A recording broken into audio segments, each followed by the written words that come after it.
जय हिंद दोस्तों। तो आज से हम एनसीईआरटी की सीरीज शुरू कर रहे हैं, जिसमें आज हम क्लास 6 का चैप्टर 1 पढ़ेंगे। क्या, कब, कहाँ और कैसे। दोस्तों, इस चैप्टर में बहुत सी चीज़ें हैं जिस पर हम चर्चा कर सकते हैं, परंतु हमको इस चीज़ों को पढ़ना है या उस पर चर्चा करनी है जो हमारे परीक्षा के लिए महत्वपूर्ण है। तो चलिए शुरू करते हैं। जैसे कि कई लाख वर्ष पहले नर्मदा नदी के तट पर रहने वाले आरंभिक लोगों में से कुछ कुशल संग्राहक थे। मतलब कि नर्मदा नदी के तट पर रहने वाले जो आरंभिक लोग थे कई लाख वर्ष पहले, वो कुशल संग्राहक थे। अब कुशल संग्राहक किसे कहते? जो भोजन के लिए जड़ों, फलों तथा जंगल के अन्य उत्पादकों का संग्रह करते थे। मतलब कि ना उन्हें खेती करना आती थी, ना ही फिर वो मतलब कि ऐसे मार्केट वार्केट था ही नहीं कि जाकर वो अपने भोजन के लिए चीज़ें या वस्तुओं को खरीद सकते थे। इसलिए वो चीज़ों को, मतलब कि जंगल की जो यानी खाने की चीज़ें थी उसको एकत्रित करते थे, जिसमें जड़ें भी थी, फलें थी तथा जंगल की ऐसी जो चीज़ें थी जो उपयोगी थी उसका संग्राहक करते थे, मतलब संग्रह करते थे। इसलिए उन्हें कुशल संग्राहक कहा गया। वे जानवरों का आखेड़ भी करते थे। आखेड़ का मतलब हो गया कि शिकार भी करते थे। जो कुशल संग्राहक थे वे जानवरों का आखेड़ भी करते थे। उत्तर पश्चिम की सुलेमान और कीथर पहाड़ियों वाले क्षेत्र में लगभग 8000 वर्ष पूर्व सबसे पहले गेहूं तथा जौ जैसी फसलों को उपजाने की शुरुआत हुई। जैसे कि आप मैप में देख रहे हैं, उत्तर पश्चिम की सुलेमान और कीथर पहाड़ियाँ, यहाँ वाला जो क्षेत्र है, यहाँ पर लगभग 8000 वर्ष पूर्व सबसे पहले गेहूं तथा जौ जैसी फसलों की उगाने की शुरुआत हुई थी। यहाँ गांव में रहने वाले लोगों ने भेड़, बकरी और गाय बैल जैसे पशुओं को पालतू बनाना शुरू किया। कहाँ के लोग? मतलब कि सुलेमान और कीथर पहाड़ियों वाले जो गांव का इलाका था या एरिया था, वहाँ के लोग जो है उन्होंने पशुओं में क्या पालना शुरू किया? भेड़, बकरी और गाय बैल जैसे पशुओं को पालतू बनाना शुरू किया। जैसे कि आप लोग मैप में देख रहे हैं, उत्तर पूर्व में गारो तथा मध्य भारत में विंध्य पहाड़ियाँ कुछ अन्य ऐसे क्षेत्र थे जहाँ कृषि का विकास हुआ। मतलब कि जैसे कि हमारा उत्तर पूर्व में गारो हो गया और मध्य भारत में विंध्य पहाड़ियाँ, यहाँ पर कुछ अन्य ऐसे क्षेत्र थे जहाँ पर कृषि का विकास हुआ। चावल विंध्य के उत्तर में सबसे पहले उपजाया गया। मतलब कि विंध्य के उत्तर में सबसे पहले चावल को उपजाया गया, मतलब कि उगाने की शुरुआत हुई। सिंधु तथा इसकी सहायक नदियों के किनारे 4700 साल पहले कुछ आरंभिक नगर फले फूले। अब देखिए, जैसे कि आप लोग मैप में देख रहे हैं ना, सिंधु तथा इसकी सहायक नदियाँ। आप देखिए, सिंधु नदी हो गई और इसकी सहायक नदियाँ झेलम नदी, चेनाब, रावी, सतलुज, ये सब इसकी सहायक नदियाँ। यहाँ पर 4700 साल पहले कुछ आरंभिक नगर फले फूले। गंगा व इसकी सहायक नदियाँ। अब देखिए, जैसे हमने देखा सिंधु और उसकी सहायक नदियों के किनारे कुछ आरंभिक नगर फले फूले 4700 साल पहले, वैसे ही गंगा व इसकी सहायक नदियों के किनारे तथा समुद्री तट इलाकों में नगरों का विकास लगभग 2500 साल पहले हुआ। गंगा तथा इसके दक्षिण में सहायक नदी के आसपास का क्षेत्र प्राचीन काल में मगध नाम से जाना जाता था। मतलब कि जो गंगा है और इसकी जो दक्षिण में सहायक नदी, मतलब कि सोन के आसपास वाला क्षेत्र प्राचीन काल में मगध नाम से जाना जाता था। वर्तमान में इसे बिहार कहते हैं। मगध के शासक बहुत शक्तिशाली थे और उन्होंने एक विशाल राज्य स्थापित किया था। मतलब कि जैसे कि आज हमारे पास रशिया और अमेरिका है, वो कितने शक्तिशाली कंट्रीज है, वैसे ही मगध भी एक शक्तिशाली राज्य था, या वहाँ के जो शासक थे वो बहुत शक्तिशाली थे और उन्होंने क्या कहते एक विशाल राज्य स्थापित किया था। तो दोस्तों, जैसे कि अब हम लोग क्या कहते हैं महाद्वीप और उपमहाद्वीप को समझेंगे। महाद्वीप तो हमारे पास 7 है, आप लोग जानते हैं ना, जैसे कि एशिया, अफ्रीका, अमेरिका, यूरोप, या इसके अलावा जो अन्य है वो सारे हमारे महाद्वीप है। उपमहाद्वीप हम उसे कहते हैं जो क्या कहते हैं एक महाद्वीप से छोटा होता है। ठीक है, तो आज हम समझेंगे दक्षिण एशिया किसे कहते हैं। दक्षिण एशिया में आधुनिक भारत, पाकिस्तान, बांग्लादेश, नेपाल, भूटान और श्रीलंका और अफगानिस्तान, ईरान, चीन तथा म्यांमार आदि पड़ोसी देशों को दर्शाता है। दक्षिण एशिया एक महाद्वीप से छोटा है, इसे उपमहाद्वीप कहा जाता है। पहाड़ियाँ, पर्वतें और समुद्र इस उपमहाद्वीप की प्राकृतिक सीमा का निर्माण करते हैं। जैसे कि आप लोग जानते हैं ना कि दक्षिण एशिया में कौन कौन से देश आते हैं। आधुनिक भारत हो गया, पाकिस्तान हो गया, बांग्लादेश हो गया, नेपाल, भूटान और अन्य ऐसे देश है जो दक्षिण एशिया में आते हैं। दक्षिण एशिया एक महाद्वीप से छोटा है। मतलब कि एक महाद्वीप जैसे एशिया हो गया, यूरोप हो गया, ये सब एक महाद्वीप है और एक महाद्वीप से छोटा है, उसे हम लोग क्या कहेंगे? उपमहाद्वीप कहेंगे। तो दक्षिण एशिया को हम उपमहाद्वीप से जानेंगे। और इसकी जो क्या कहते हैं सीमा का निर्माण कौन करता है? पहाड़ियाँ, पर्वतें, समुद्र। जैसे कि आजकल हम लोग अपने यानी घर की सीमा या फिर किसी अन्य चीज़ों की या अपने खेतों की सीमा अलग अलग रूप से बनाते हैं। कहीं कोई लकड़ी से सीमा बना रहा है, कोई किसी जंगल के पदार्थों से सीमा बना रहा है। वैसे ही दक्षिण एशिया की सीमाएं जो है वो पहाड़ियाँ, पर्वतें और समुद्र है। लोगों ने प्राचीन काल से ही उपमहाद्वीप के एक हिस्से से दूसरे हिस्से तक की यात्रा की। मतलब कि जो लोग थे वो प्राचीन काल में उपमहाद्वीप के एक हिस्से से दूसरे हिस्से तक की यात्रा क्यों की या क्यों करना चाहा। तो इसका पहला कारण है काम की तलाश में, प्राकृतिक आपदाओं के कारण, दूसरों के क्षेत्रों पर विजय हासिल करने के लिए, व्यापार के उद्देश्य से, धर्म के प्रसार हेतु, नए स्थानों की खोज की चाह में। काम की तलाश में जैसे कि अब सिंधु घाटी सभ्यता तो 4700 साल पहले बनी। अब वहाँ के लोग काम की तलाश में क्या पता गंगा नदी के किनारे के आसपास वाले क्षेत्र में आते हो या गंगा वाले सिंधु नदी के आसपास जाते हो, ऐसा कुछ भी हो सकता है। इससे मतलब कि काम की तलाश में लोगों ने उपमहाद्वीप के हिस्से से एक दूसरे हिस्से तक की यात्रा की थी।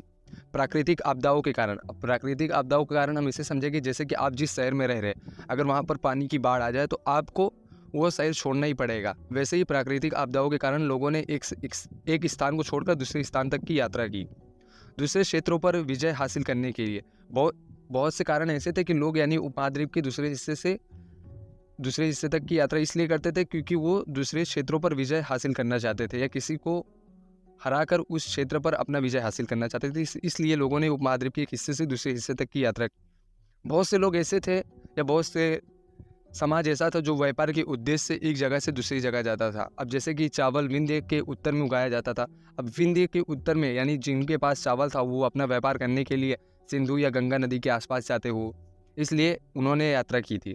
धर्म के प्रसार हेतु, जैसे वर्तमान काल में भी बहुत सारे धर्मगुरु ऐसे हैं अलग अलग धर्म के जो एक हिस्से से दूसरे हिस्से तक की यात्रा करते हैं। वैसे प्राचीन काल में भी धर्म का प्रचार करने के लिए लोग एक जगह से दूसरे स्थान पर जाते थे। नए स्थान की खोज की चाह में, जैसे कि हमारे जो पूर्वज थे या जो हमारे पुराने लोग थे उन्होंने नए स्थान की खोज की चाह में एक स्थान से दूसरे स्थान की खोज की, मतलब कि नए स्थान की खोज की चाह में एक हिस्से से दूसरे हिस्से तक की यात्रा की थी। हम अपने देश के लिए प्राय इंडिया तथा भारत जैसे नामों का प्रयोग करते हैं।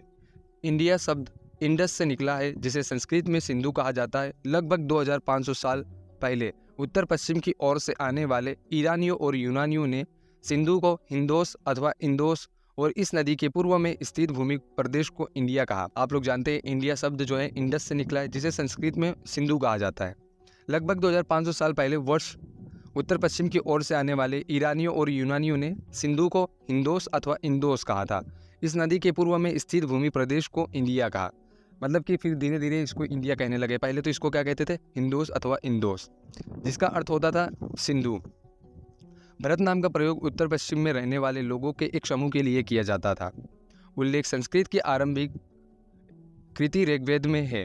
मतलब कि 3700 साल पुरानी जो किताब है हमारे पास, कृति ऋग्वेद में इसका उल्लेख है। भरत नाम का प्रयोग उत्तर पश्चिम के रहने वाले लोगों के एक समूह के लिए किया जाता था। बाद में इसका उपयोग या इसका प्रयोग देश के लिए होने लगा। अतीत की जानकारी के लिए स्रोत। अब जैसे कि हम अपने अतीत को कैसे पहचानेंगे या हमारे जो आने वाली जनरेशन है वो हम लोगों को कैसे पहचानेगी या हम लोगों का रहन सहन कैसे जानेगी, वैसे ही हम अपने पूर्वजों का रहन सहन के लिए 3 चीज़ों पर यानी ध्यान देंगे। जैसे पांडुलिपियाँ हो गई, अभिलेख हो गए और पुरातात्विक साक्ष्य हो गए। इन्हीं कारण से हम अपने पूर्वजों के रहन सहन पर देख सकते हैं कि वो कैसे हुआ करते थे। चलिए तो अब हम समझेंगे कि पांडुलिपि किसे कहते हैं। मैन्यूस्क्रिप्ट शब्द से लैटिन शब्द मैनु जिसका अर्थ हाथ से निकला है। ये पांडुलिपियाँ प्राय ताड़पत्रों अथवा हिमालय क्षेत्र में उगने वाले बुर्ज नामक पेड़ की छाल से विशेष तरीके से तैयार भोजपत्र पर लिखी मिलती है। मतलब कि जो पांडुलिपि होती है ये ताड़पत्रों अथवा हिमालय के क्षेत्र में उगने वाले बुर्ज नामक पेड़ की छाल से विशेष तरीके से तैयार भोजपत्र पर लिखी मिलती है। मतलब कि उसमें ये सारी चीज़ें लिखी मिलती है, जैसे कि हमारा व्यवहार क्या था, हमारा धर्म क्या था, राजाओं का जीवन कैसा था, यानी वो सारी चीज़ें उस चीज़ों में लिखी मिलती है। और ये क्या कहते हैं, पांडुलिपि किससे तैयार किया जाता है, भुर्ज नामक पेड़ की छाल से, और ये ताड़पत्रों पर लिखी मिलती थी। प्राय पांडुलिपियाँ मंदिरों और विहारों में प्राप्त होती थी। इनमें धार्मिक मान्यताओं व व्यवहारों, राजाओं के जीवन, औषधियों तथा विज्ञान आदि सभी प्रकार के विषयों की चर्चा मिलती है।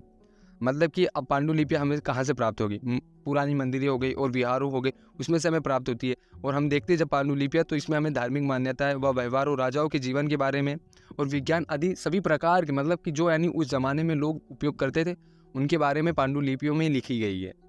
पांडुलिपियों से हमें इन सारी चीज़ों से यानी चीज़ें ज्ञान होती थी। अन्य लिखित स्रोत में हमारे यहाँ महाकाव्य, कविताएं, नाटक भी है। मतलब कि जैसे कि हमने देखा कि हमारे पास लिखित तौर पर सिर्फ पांडुलिपियाँ नहीं, ये गलत है। जैसे कि हमारे पास अन्य जो लिखित स्रोत है उसमें से महाकाव्य, कविताएं तथा नाटक भी है।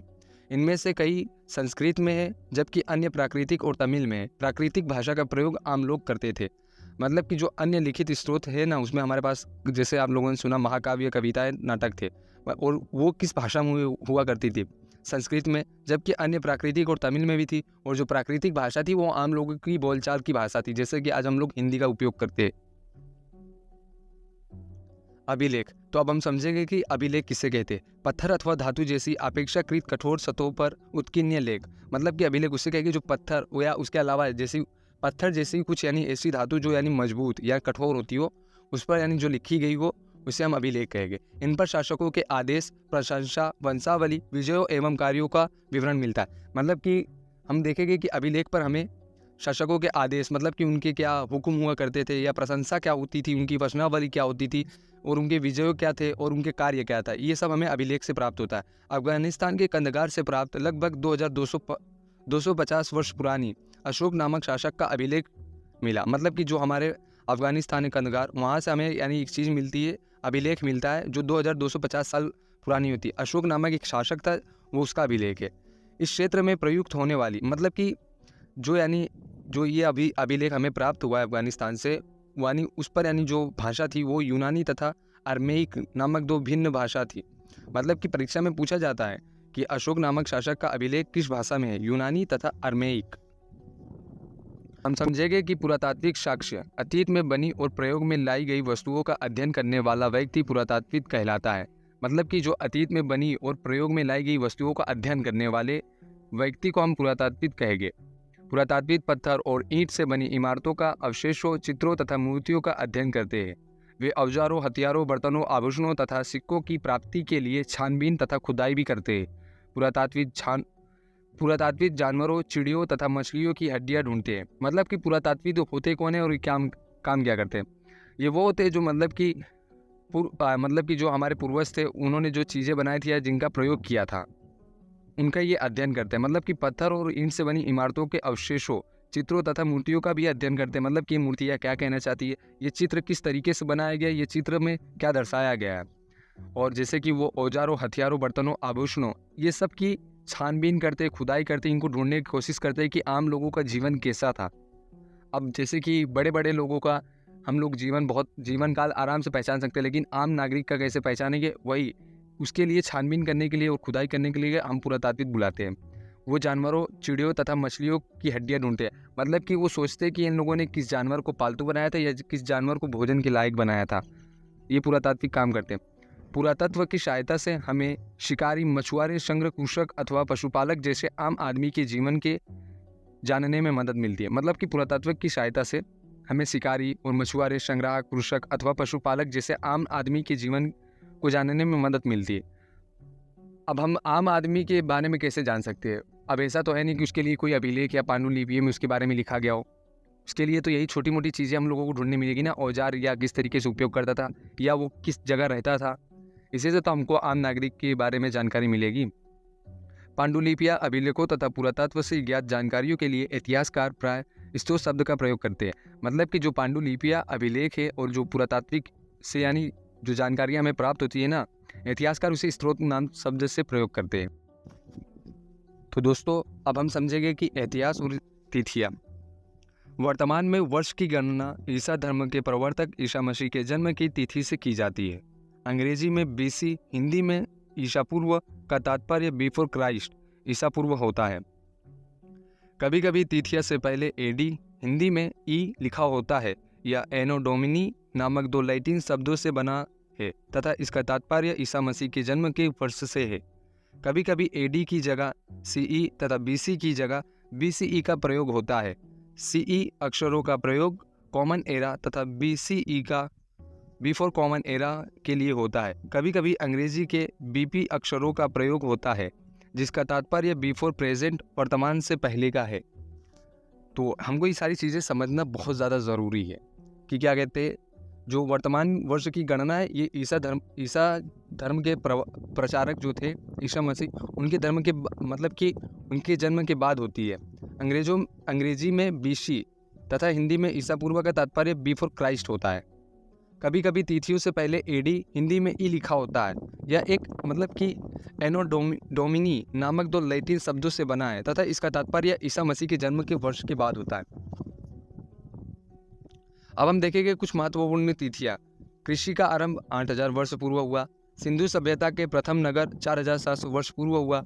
गंगा घाटी के नगर मगध का बड़ा राज्य 2500 साल पहले हुआ। अब हम इसको यानी क्या कहते हैं, ईसा पूर्व के हिसाब से समझेंगे। जैसे कृषि का आरंभ 8000 वर्ष पूर्व हुआ, इसको अगर हम ईसा पूर्व में लिखेंगे तो 6000 वर्ष ईसा पूर्व हो जाएगा। और जैसे सिंधु सभ्यता के प्रथम नगर ये 4700 साल वर्ष पूर्व होता है, वैसे ही ये 2700 साल ईसा पूर्व हो जाएगा। गंगा घाटी के नगर मगध का बड़ा राज्य ये 2500 साल वर्ष पूर्व है। ठीक है, इसको हम ईसा मसीह की तरह देखेंगे या ईसा मसीह के जन्म के बाद देखेंगे तो ये 500 ईसा पूर्व पुराना होता है। वर्तमान लगभग 2000 वर्ष पूर्व। तो थैंक यू दोस्तों। तो आज हमारी क्लास खत्म होती है और हम कल नेक्स्ट चैप्टर पर ध्यान देंगे। जय हिंद।